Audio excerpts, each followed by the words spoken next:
Hey everyone, and welcome. Ever wonder how the Bible, the book, actually became the book? It wasn't just one big drop from the sky.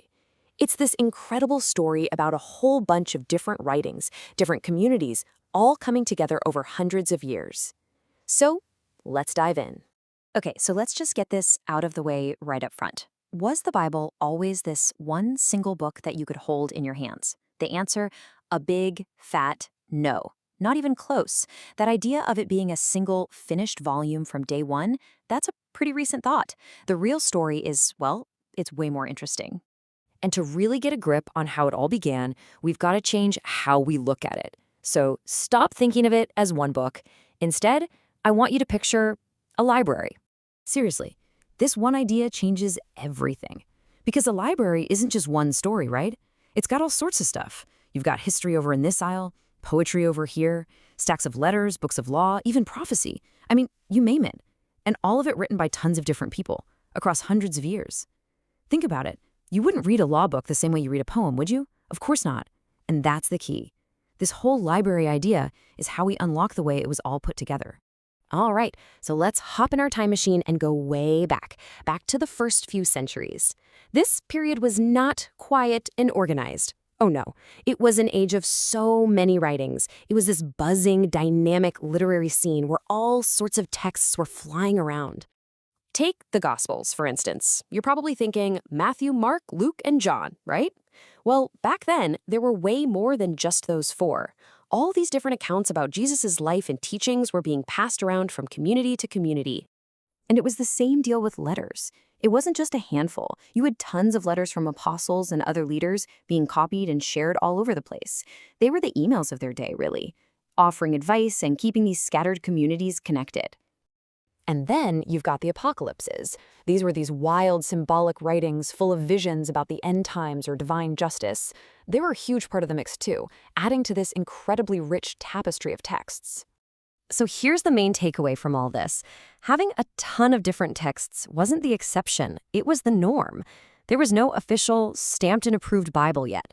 Some writings went viral, you could say, and were read everywhere.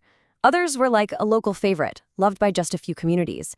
And this wasn't chaos, It was totally natural. It was a tradition figuring itself out, finding its voice.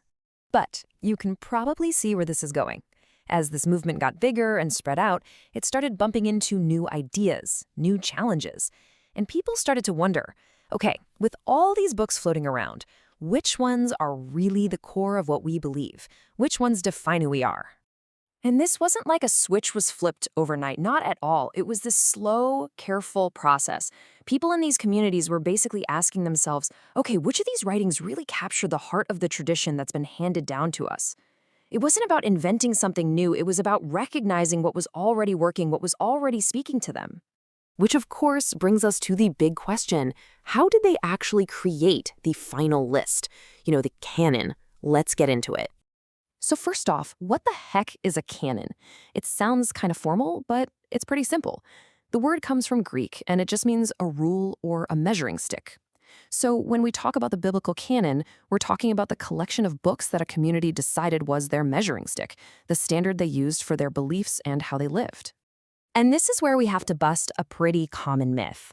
A lot of people picture some secret, smoke-filled room where a bunch of guys made a top-down decision about what's in and what's out. The historical reality? It was the total opposite. It was a slow, organic process that grew from the ground up, with communities building a consensus over centuries. So what did that process actually look like? Well, it was about recognition, not some official decree from on high. First, you just had books that were super popular. They were the ones being used all the time in worship and for teaching. Made sense, right? Second, they had to fit with the main story. They had to feel consistent with the core traditions that had been passed down for ages. And slowly, over a long, long time, everyone kind of started to agree on a core set of texts. The formal lists, those came way, way later.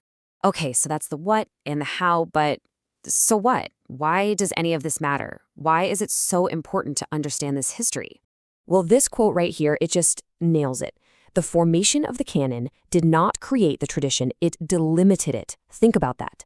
The canon didn't invent the faith or the beliefs. That stuff was already there. It was this living, breathing thing. What the canon did was draw the lines. It put a fence around it, gave it clear boundaries. It basically just organized the library. It didn't write the books. And that really leaves us with something to chew on, doesn't it? When you know the Bible isn't some single book that just fell out of the sky, but that it's actually a library, one that was carefully put together by real people in real communities over hundreds of years, how does that change how you read it? It kind of invites you to see it less as just a finished product and more as the result of an absolutely fascinating human journey. Something to think about.